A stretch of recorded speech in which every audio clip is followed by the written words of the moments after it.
Rotation, bullpen, when we get hitting the ball to Peacock, he's been exceptional.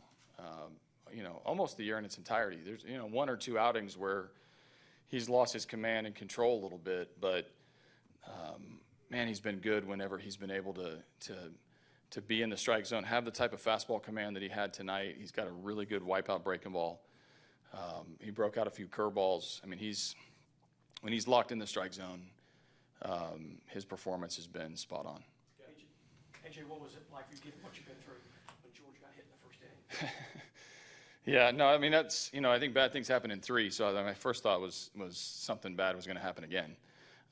When we got out there and George just needed a little bit of time to get the feeling back into it, it was a little higher. My first fear was in 2015 when he broke his hand, but it was a little bit higher, but pretty sickening feeling to walk on the field, not too long after talking about Correa, and then George got hit. So fortunately for us, he came back. X-rays were negative. We got him tested, and he came back with a nice game, had a big hit. So, we breathed a little sigh of relief. Was he X-rayed during the game? Mm-hmm. Oh, he was. Yeah, it's had to wait a couple days, and then he comes back and hits 2 home runs tonight. Is that just something he's capable of doing? Yeah, I mean, when they come in bunches. I mean,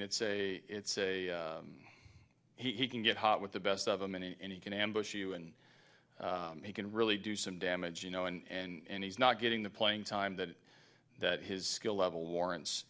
He's creeping into it, and he's going to play tomorrow, and I'm trying to get him as many at-bats as we can and to kind of spread it out. He's had to be a good team guy and not get every day at-bats every single day. But when I put him in there, the threat is always there, and his preparation's good.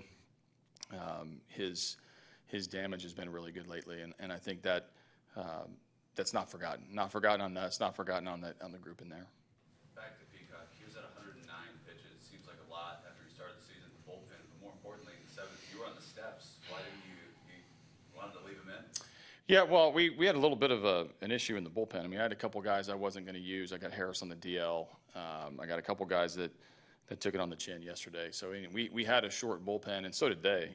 So I think both teams come out of the first couple games here having used their bullpen quite a bit.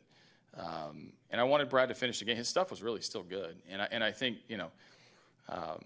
nowadays 109 seems like a lot. I think back in the day 109 is like just getting started, and you're gonna go out for maybe 1 or 2 more innings. So it's the nature of the business now where you get above 100, and I feel like they've doubled the size of the number on the scoreboard. That 100 pitches, like we should all, call pause. But like this, he was pretty strong at the end, so he'll be fine. Dallas might be coming back soon, but with the whole rotation healthy, too soon to say how Brad fits in everything now? Yeah, no, I mean, competition's a good thing, and I think it's going to bring out a lot. Dallas will obviously be in it. Lance will be in it. Charlie's going to be in it. There's a conversation as to where to best utilize our weapons. And Brad Peacock's made himself a weapon, whether that's in the rotation or in the bullpen. He's been effective in both. We haven't even approached that conversation just because right now we don't know when that stuff's going to happen and how things can change. But he's going to pitch. He's going to pitch a lot. And nights like tonight remind you that the good version of him is really, really tough on our opponents. Just philosophically for you, do you see more value in a guy like him out of the bullpen or as a starter? Tonight I thought the starter was pretty good. So I think it's easy to a lot of theory. I don't have any theories on Brad Peacock. I think whatever utilizes the most outs for him in the most important times. I mean, it's a bigger topic than post game. I think it's I think we need to congratulate him for a job well done, and it's been a continual job well done in the rotation. So he's going to start in 5 or 6 days. Springer was so active tonight. What inning was there time to get him an extra?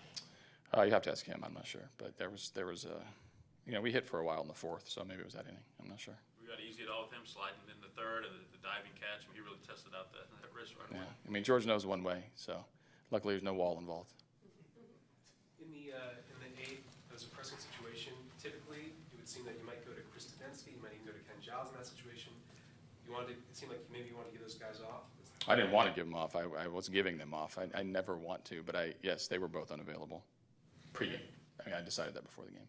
And then Gregerson in that situation. What were your thoughts about Well, Gregerson on Cruz is a pretty good matchup for us. Good slider, good history. I think he was 2 for 22 with double-digit strikeouts.